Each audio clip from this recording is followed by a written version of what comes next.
বিড়ি খায়া বর মুখের কাছে যখন মুখ লেয় বউ খালি মুখ ঘুরায়। স্বামী কয় আমি তোমার মুখের কাছে মুখ লেই, তুমি মুখ ঘুরাও। বউ কয় শরমও করে লজ্জাও করে, এই মাত্র তুমি টাটকা বিড়ি খায়া আমার মুখের সাথে মুখ লাগাইছো, তোর পাশার সাইডে তোর মুখের গন্ধ দিয়েছি, গ্রাস করতে পারো না? বউ কষ্ট দেয় বিড়ি খায়া।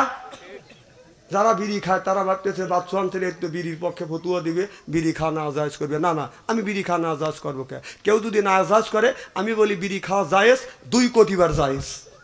মানে খাওয়ার একটা লিমিটেড আছে, একটা জায়গা আছে, সেই খাওয়ার জায়গাটা হলো টয়লেটের ভিতরে। মানুষ বিড়ি খাদ্য এই হারাম জিনিস হালাল মনে করে ওই টয়লেটের মধ্যে খায়। না না, বিড়ি যদি হালাল মনে করে খা ওই জায়গা খায় মানুষ, টয়লেটে খায়। আমি নিজে দেখছি। আপনি বলবেন যে হুজুর কিভাবে দেখলেন? রমজান মাস আমি দুপুরের সময় জহরের নামাজ পড়তে যাবো, তুমি ইস্তেঞ্জা করে আসি।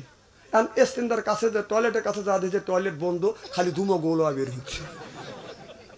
আমার হাতটা উড়িয়ে গেল।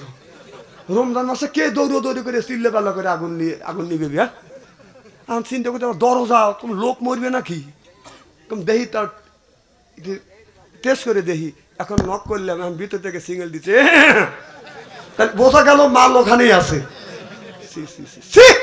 না না, এইটা হালাল মনে করে ওই বিড়ির মধ্যে, এই বিড়ি পাহানার মধ্যে খায়। জানেন কত বড় ক্ষতি? না না, পাহানার মধ্যে ওটা যদি হালাল মনে করে খাও, তাহলে এক হাত দিয়ে বিড়ি খাও, আর এক হাত দিয়ে একটু মল তুলে এরকম করে খাও। ও এখন লজ্জা করতেছে, তাই না? না না, তখন খা। আবার আবার আর আজকে এমনটা দেখলাম, আমি টয়লেটে যাবো, উনি চাপাতি সাথে পান খাইতেছে টয়লেটের মধ্যে। খাবারের জিনিস পান টয়লেটে, এর মধ্যে চাপাতিছে, এর মধ্যে পেঁচাল করে বাই করতেছে। হাসেন না, কথা কেন অবাস্তব বলতেছে? না না, আসেন কেন? হাসির কথা নাকি? আপনারা আমি স্ত্রী করতেছি আর আপনারা হাসতেছেন, আমি গাইল পারি, আপনারা হাসেন। আপনারা মন খুব সরল, আল্লাহ বিন হিসেবে বেহেশতে দিও, আমিন কর না। এই ওয়াজ তো সব মৌলানা করবে চায় না, জানে যে এই ওয়াজ করলে তার দাবাত দিবে না। আর বাদশা আনসারী এমন কোন দিন নাই যে 150টা দাবাত ফেরত দেয়নি। পাম দিও না।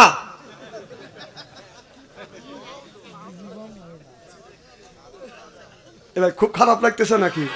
রাত যত বেশি আপনারা হচ্ছেন খুশি, আল্লাহ জানে করে জান্নাতবাসী, জোরে কোন আমিন। না না, ওই জিনিস আপনি খাবেন কেন খাবেন? তা খান খান খান, আমার আপিত্য নাই। আপনি তো জানেন যে এইটা খালি মৃত্যু, এইটা খালি ক্যান্সার, তা বাদেও আপনি জানে শুনে খাচ্ছেন, খান। কিন্তু টয়লেটের মধ্যে খান কে? খারাপ লাগতেছে নাকি? এই জন্য আমি বলতেছি আমার ভাইরা, আমার মুসলমান ভাইয়েরা,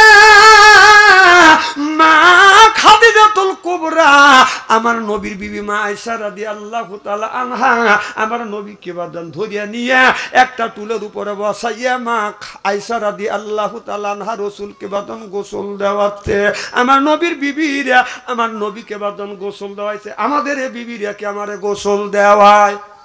হ্যাঁ, আহা, অসুগলি। হ্যাঁ, মানে একজনের প্যারালাইসিস রুগী 6 মাস ধরে 6 বছর ধরে পড়ে রয়েছে। মেয়েদের তো কাম বাজে হলো মাগরিবের সময়, আজ কয় পাক পাক, মুরগি কয় ক্যা ক্যা, ছাগল পালে আমি পাহেনা করে লিছি, প্যান দাও। স্বামী কয় ওই যে রুগী করতেছে, আইছো তুমি আমার কাছে আইছো।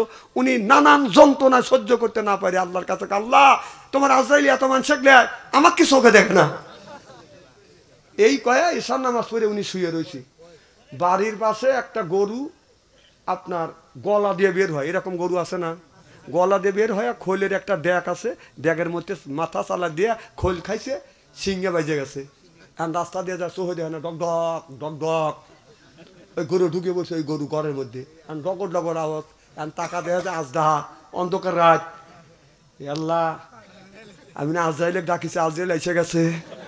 তখন করতেছে, বাবা আজরাইল, আমি মুখ দিয়ে যত ফাটুর ফুটুরি করি অন্তর থেকে কই নেই কিন্তু বাবা, রুগী কিন্তু খাটের উপরে। বাবা আজরাইল আসলে আর কেউ কয় না যে লেও। আমার মায়ের, আমার আয়েশা রাদিয়াল্লাহু রাদিয়াল্লাহু তাআলা আনহা রাসূল সাল্লাল্লাহু আলাইহি সাল্লামকে বাদান গোসল করাচ্ছে। আমার নবীর গা মোবারক থেকে পানি জমিনে পড়ে বাদান লাল হয়ে যাচ্ছে। আমার নবী দেখিয়ে বলে, আয়েশা সাদা পানি ডালো আর জমিনে পড়ার সাথে সাথে লাল হলো, কারণ কি? মাইসা বলে, ইয়া রাসূলুল্লাহ, ইয়া হাবিবাল্লাহ, নবীজি গো, ও নবীজি, এই টুলের নিচে আমার পা পড়ে গেছে, পা ফেটে রক্ত বের হয়ে গেছে। আমার নবী অমনি তাড়াহুড়া করে বাদান নামিয়া কত জায়গা বাদান ধরলেন। আমার নবী বললেন, ইন্না আতাইনা সাফান, এই কথা বলিয়া থুতু মোবারক লাগিয়ে দিলেন, রক্ত পড়া ব্যথা বন্ধ হয়ে গেলেন। আমার নবী বলে, আয়েশা এত কষ্ট তুমি করলে কেন? আয়েশা বলে, নবী গো, আমার কলিজা যদি তুলের নিচে পড়তো আমার বিশ্ব নবীকে সরতে বলতাম না। আমার নবী কয়, আয়েশা রে, তামাম পৃথিবীর নারীদেরকে তুমি ঘোষণা দিয়ে দিও, কোন নারী যদি স্বামীকে গোসল করা দেয়, এক ফোঁটা পানি যদি স্বামীর শরীরে পড়ে, আপনার একটা নেকি আল্লাহ দিবে। স্বামীর শরীর থেকে পানি বায়া বায়া জমিনে পড়লে এক ফোঁটায় পানিতে আল্লাহ 10টা করে নেকি দিবে। আহা, এত সব থেকে আপনি বঞ্চিত। এক বুড়ো মানুষ করতে, হুজুর 7 দিন ধরে গোসল দেয় না, নামাজ কি হয়? কম কে আপনার বউ নাই? কয় আছে। কম বেটার বউ নয়? কয় আছে। কম পানি বয়েল করে দেয় না? কয় না হুজুর দেয় না। আমি বললাম, আমাদের শীত শুরু থেকে শেষ পর্যন্ত খালি পানি বয়েল করে দেয় না, বিবি গোসল দেওয়া দেয়।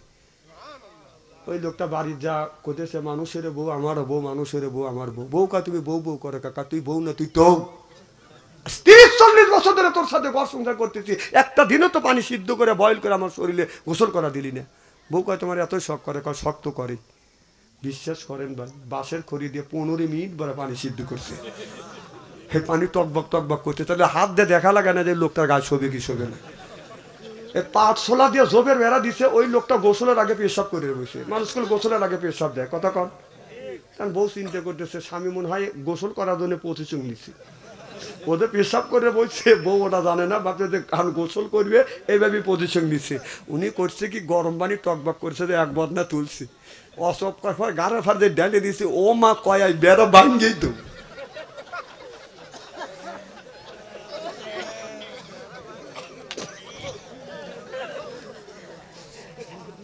না না, নেকি নেকি আছে, মানুষ মানে নেকি কামাই করা লাগবে নাকি? আর একবার না পানি তুলিয়ে ও দৌড় পাইতেছে, আর চিল্লে চিল্লে করতেছে। কাইছো চিল্লে পাল্লা করে না, তোমাকে গোসল করা দেই। বউ স্বামী কয়, আমার পিঠে চামড়া উঠে গেছে। মেয়েটা এমন চালাক, চিন্তা করছো জীবনে দিন আমার কাছে গোসলের পানি না আসা।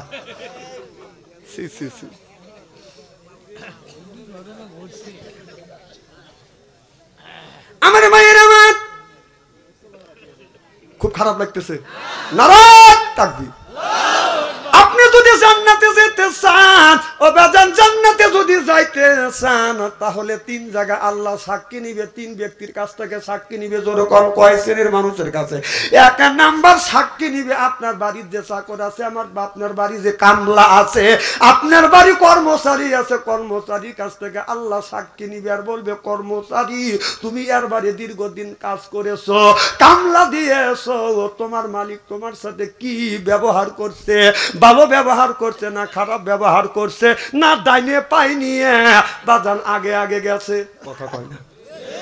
বা ঘুম পাড়ি আইসে উনি 3টা পর্যন্ত 2টা পর্যন্ত কাজ করছে, আর উনি জিরি আইসে আইসে খাওয়ায় আর তাড়াতাড়ি আইসো, তারা এইভাবে কাম করো, কথা কয় না, আছে না নাই? ওই কর্মচারী কামলার কাছ থেকে আল্লাহ সাক্ষী নিবে, তোমার যে মালিক ছিল, তুমি এর বাড়ি কর্মচারী ছিলে, চাকর ছিলে, কাজ করেছো, তুমি এর বাড়ি ড্রাইভার ছিলে, বলো হে ড্রাইভার, তোমার মালিক তোমার সাথে কি ধরনের কাজ করছে, কি ধরনের ব্যবহার করছে, আপনার আমার ব্যবহার যদি ভালো পাওয়া যায়, ড্রাইভার কামলা চাকর যদি বলে আমার সাথে মালিক ভালো ব্যবহার করছে, আপনি একটা দাঁত একটা দরজা বাজান আপনি পার দিলেন। 2 নাম্বার জিজ্ঞাসা করবে আপনার বিবির কাছে, আপনার স্বামী আপনার সাথে কেমন ব্যবহার করেছিল। এবার বিবি যদি বলে আমার স্বামী ভালো ছিল, তাহলে ওই মানুষটা বাদান 2 নাম্বার দরজা বাদান পাঠ। আমার কথা কি বুঝতেছেন? এখন আপনি হুজুর গো আপনি বেজির গো না বুজুর্গ না বেজির গো, আপনার ছাগলের গুণা শেখ সাদি না ছাগলের লাদি, কথা বুঝতেছেন না? আপনি যদি বলেন দুনিয়ার সব মানুষ বিশ্বাস করে, এখন আমি যদি আমার বিবি, আমি যদি মুরিদ হইয়া খেলাপত নিয়ে বাড়ির কাছে, বাড়ির যা বউকে যা যদি বলি আমাকে খেলাপতি দিছে তুই আমার কাছে মুরিদ হ, বউ বলবে তোর কাছে মুরিদ হওয়ার চাইতে কুত্তর কাছে মুরিদ হব, তুই লুচ্চ। কথা কয় না, কথা কয় না। বাংলাদেশে কোন মাওলানার বাড়িতে মিলাদ পড়ায় না, ডাক্তার নিজের বউকে সিজার করে না, আর পীর সাহেবের বউ পীরের কাছে মুরিদ হয় না, জানে ও লুচ্চর লুচ্চ। কথা কয়, বোর কাছে ভালো হওয়া খুব কঠিন, খুব কঠিন। বড় বড় চোখ করে তাকাতেছে, কই আমি হাদিসের কথা, আর আপনি তো রাগিয়ে যেতেছেন। মরিয়েলেন বোর কাছ থেকে সাক্ষী লিবি, আপনি যদি ভালো হন মারহাবা একটু জোর কর। আমার ভাইয়ের আমার 3 নাম্বার সাক্ষী নিবে, 3 নাম্বার সাক্ষী নিবে আল্লাহ আপনার মা আর বাবার কাছে। আল্লাহ বলে ওয়াকাদা রব্বুকা, হে বান্দা আমার দাসত্ব করো, আল্লাহ তাবুদু আমার গোলামি করো, ইল্লাইয়াহু আমার বন্দেগী করো, ওয়াবিল ওয়ালিদাইনি ইহসানা। আল্লাহ বলে বান্দা আমার দাসত্ব আমার গোলামি করবার পরে তোমরা তোমার নিজ নিজ পিতা মাতার খেদমত করো। আজকে মা হয়েছে বুড়ি, গার যাইতে আমার গুড়ি, বাবা হলো বুড়ো, পিঠের উপর দৌড়ে দৌড়ে গুড়ো, শ্বশুর হতে আব্বা যান, শাশুড়ি হতে আম্মা যান, বিয়ে করছে পিয়েরা যান, ওরাই সব জানের জান, পরাণের পরাণ, জোরকন ঠিক কিনে। মার কথা লাগে না ভালো, মার কথা লাগে না ভালো, শাশুড়ির কথা মিষ্টি, বাবার কথা নিমতিতে, শ্বশুরের কথা চিনি, বাবার কথা নিমতিতে, শ্বশুরের কথা চিনি। কয় ঠিক? এখন যারা মাহফিল থেকে উঠে বুঝতে হবে ওই লোকটা মা পছন্দ করে না, কারণ ও বলবে মা একটা মুরগি জব করিয়া 6 জনে খাওয়াইছে, যেমন 3টে ভাই 3টে বোনে, আবার সুরা জল বাচ্চে, মাও খাইছে বাবাও খাইছে। কথা কয় না। আর শ্বশুর বাড়ি গেলি শাশুড়ি একটা মুরগি জব করিয়া জামাকে একটাই খাওয়াইছি, তাহলে মার খেদমত করবে না শ্বশুর শাশুড়ি খেদমত করবে? কোন? আবার কয় মায়ের এক মুরগি মা জব করিয়া 6 জন 3 ভাই 3 বোনে খাওয়াইছে, মাও একটু খাইছে বাবাও একটু খাইছে। কথা বোঝে না।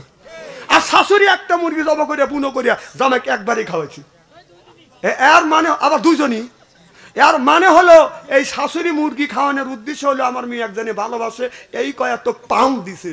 কথা কয় না, কথা কয় না। না না, আপনি যদি আপনার বিবিক যদি মাইরিয়া দা শাশুড়িক যা যদি বলেন যে মা আপনার মেয়ে আজকে বসাইছি আইলা লড়ি দিয়া, ওই শাশুড়ি কি করবে? এই কুত্তা বের হ। কথা কয় না, কথা কয় না।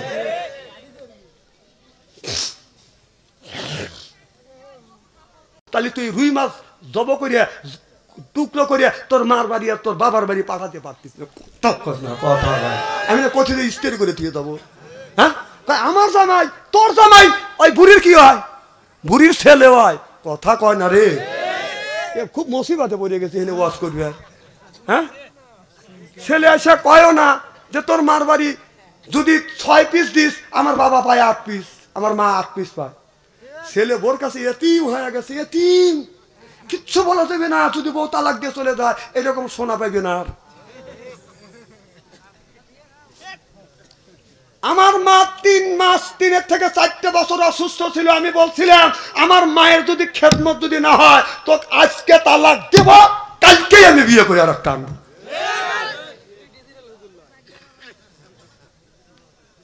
আমার মা 3 বছর 4 বছর অসুস্থ ছিল। আমার মা আমার বিবিকে হাতে করে এই হাত দিয়ে পায়খানা পেশাব পরিষ্কার করছি, গোসল করছি, এই হাত দিয়ে খানা খাবার দিছি। বড় মৌলানা আমি হবো না তুমি হবি? হ্যাঁ, কয়দিন মার পায়ে হাত থেকে চুমা খাইছে? যেদিন মা ফেলে গেছে মা বাবার পায়ে হাত থেকে চুমা খাইছি। আল্লাহ কয় মা বাবার পায়ে হাত থেকে চুমা খাইলে কিসমত খুলে যায়। সুবহানাল্লাহ কর। মোল্লা আরিক আলী রহমাতুল্লাহ বলেছে কেউ যদি মা বাবার পায়ে হাত দিয়ে যদি চুমা খাইছে যেন জান্নাতের খাম্বায় চুমা খাইলো। কয়দিন খাইছে? শ্বশুর বাড়ি যা তো খামচা খামচি করো। হ্যাঁ, জানো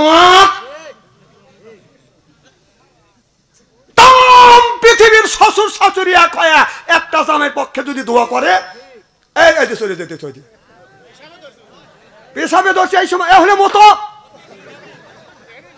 হ্যাঁ ওখানে বাই করে দাও। আমি না আগেই বলছি যে এখনো তো মা, না না এর দোষ নাই, মা বাবার ওয়াজ করতেছি, উনি খেপে যেতেছে। আচ্ছা ওয়াজ কি খুব খারাপ কথা বলতেছি নাকি? এ মা আলেম ভাইরা, এ বাবারা, আসলে এ কথা কোরআনের মধ্যে আছে না? মা বাবার খেদমত করার কথা, এ কথা কোন না কে? তাও উত্তর দেয় না। আমার ভাইয়ের আমার নারায়ণ তাকবীর, আমার ভাইয়ের আমার ওই মা পায়ে যদি সুমা খান, ওই তামাম পৃথিবীর শ্বশুর শাশুড়ি মনে করেন আমার ভাইয়ের পক্ষে হয়, আপনার আমার এই ভাইটা মনে করেন জামাই, পৃথিবীর যত গুণী জামাইয়ের শ্বশুর আছে শাশুড়ি আছে পক্ষে হয় দোয়া করবে। আপনার মা আপনার বাবা আপনার পক্ষে দোয়া করবে। আপনার তামাম পৃথিবীর শ্বশুর শাশুড়ি এই ভাইয়ের জন্য যদি দোয়া করে, দোয়া কবুল হইতেও পারে নাও পারে। আপনার মা আপনার বাবা যদি বলে আল্লাহ আমার সন্তানকে দেখিস, বলাও শেষ আর সে আদিমে পৌঁছাও শেষ। সালাম করো কোন জায়গা? এদিনই আমাদের দেশে মা বাবার পায়ে হাত থেকে চুমো খায় না, শ্বশুর বাড়ি যা খালি খামচা খামচি করে, কথা কয় না। আমার দেশে একটা নিয়ম আছে, বলবো কি একটু? নতুন বউ আসলে স্বামী খালাম করে, আছে না? এই তাহলে মহিলার খালি নেকির দরকার, স্বামীর কি দরকার নাই? কথা কম না না, বউ নেকির জন্য স্বামীর পায়ে হালাম করলো, হাত দিয়ে হালাম করলো, তাহলে খালি স্বামীর কি নেকির দরকার নাই? তাহলে স্বামী জানি ঘুরে উঠে বিবির পায়ে হাত দিয়ে দিনে হালাম করে। এগুনি এক কুসংস্কার বাদ দিয়ে দিয়ে আমাদের দেশে নিয়ম আছে, পীর সাহেব পাও টান করে থাকে, মুরিদ যায় এরকম খালি সালাম করে, কথা কম না না। খালি কি নেকি মুরিদেরই দরকার না পীর সাহেবের মুরিদ নেকির দরকার আছে না? তাহলে 30 দিনে মাস, আমার কথা কি বুঝতেছেন? 30 দিনে মাস যদি হয়, 29 দিন মুরিদ যা পীর সাহেবের পায়ে ধরে সালাম দিবে, আর 30 দিনের 29 দিন একদিন মুরিদ যা পীর সাহেব বলবে যে আমি 29 দিন আপনার পায়ে রেখে সালাম করছি, আপনি একদিন আমার পায়ে রেখে সালাম দেন। তখন পীর সাহেব বলবে আমি তোর পায়ে সালাম করবো, বেয়াদবি হয় না? ও 29 দিন সালাম করলো বেয়াদবি হলো না, তাহলে একদিন সালাম দিতে গেলে যদি বেয়াদবি, সালাম নিতে যদি বেয়াদবি হয়, তাহলে 29 দিন তুই সালাম নিছিস, তুই 29 নাম্বারের বেয়াদব। কয় না, কথা কয় না, কয় নাম্বারের বেয়াদব? ওই পীর সাহেব 29 নাম্বারের বেয়াদব। এখন আর সিল্লে কথা বললো না, কারণ ওই পীর সাহেবের বিপক্ষে গেছে। ও বাবা, মা না খাওয়া রয়েছে, বাবা না খাওয়া রয়েছে, মা বাবা ভাত কাপড় দেয় না, ও পীর সাহেবের বাড়ি গরু লিয়ে যায়, ওই শালা পীর সাহেব পেট ভরে খায়, কয় না যে তোর মা বাবাকে ভাত কাপড় দিস, যে হ্যাঁ না আমার মা বাবাকে ভাত কাপড় দিই না, গরু লিয়ে চলে যা তোর মা বাবাকে ভালোবাস, তা বাদে আমার কাছে হয়। ও কবে না, ও খালি খাইবে আর পেটটা গরু ওর কি গোরস্থান বানা হালাইছে।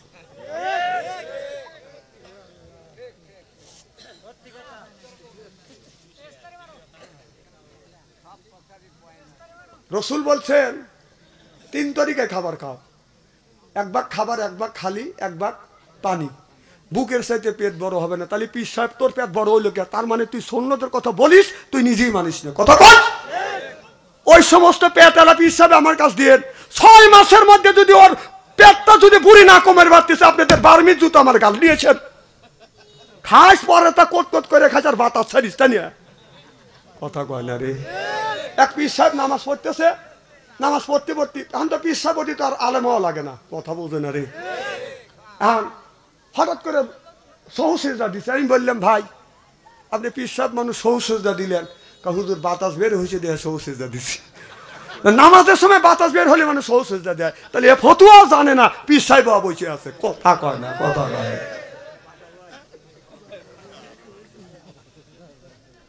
কথা বুঝেন?